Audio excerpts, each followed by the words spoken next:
नमस्कार विद्यार्थी मित्रांनो, तुमच्या चॅनलमध्ये तुमचं स्वागत आहे।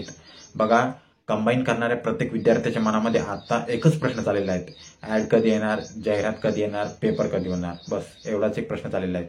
तर मित्रांनो, आतापर्यंत ऍड न येण्याचं मुख्य कारण काय की क्लर्क या डिपार्टमेंटकडून आयोगाला मागणीपत्र गेलेलेच नाहीत की बाबा आमच्या एवढ्या वॅकन्सी रिकामी आहेत, आम्हाला एवढ्या पोस्ट हव्या आहेत, अशा प्रकारचं मागणीपत्र अजून क्लर्क या डिपार्टमेंटने आयोगाला दिलेलेच नाहीये। त्यामुळे हे एक मुख्य कारण आहे की आतापर्यंत जाहिरात आलेली नाहीत एमपीएससी कंबाईनची। तर बघा मित्रांनो, 16 जून 2024 ला पेपर होणार होती, परीक्षा होणार होती कंबाईनची, ही पूर्वनियोजित तारीख होती, पण ते तसं काही झालं नाहीत, ऍडच आली नाहीत आणि ते पेपर झाले नाहीत।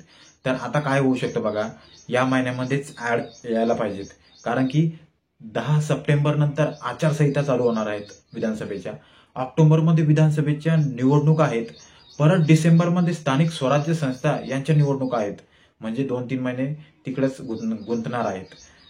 त्यामुळे आता या महिन्यामध्ये हालचाली वेगाने सुरू आहेत आणि जाहिरात याच महिन्यामध्ये यायला पाहिजेत। मित्रांनो बघा, काही दिवस इकडे तिकडे होईल जाहिरात येण्यासाठी, ऍड येण्यासाठी, पण ऍड येणारच, पेपर होणारच, परीक्षा होणारच। त्यामुळे तुम्ही तुमच्या परीने परिपूर्ण तयारी ठेवा। मित्रांनो, तुम्ही या चॅनलवरती नवीन असाल तर चॅनलला सबस्क्राईब करून घ्या, लाईक करा, शेअर करा। धन्यवाद।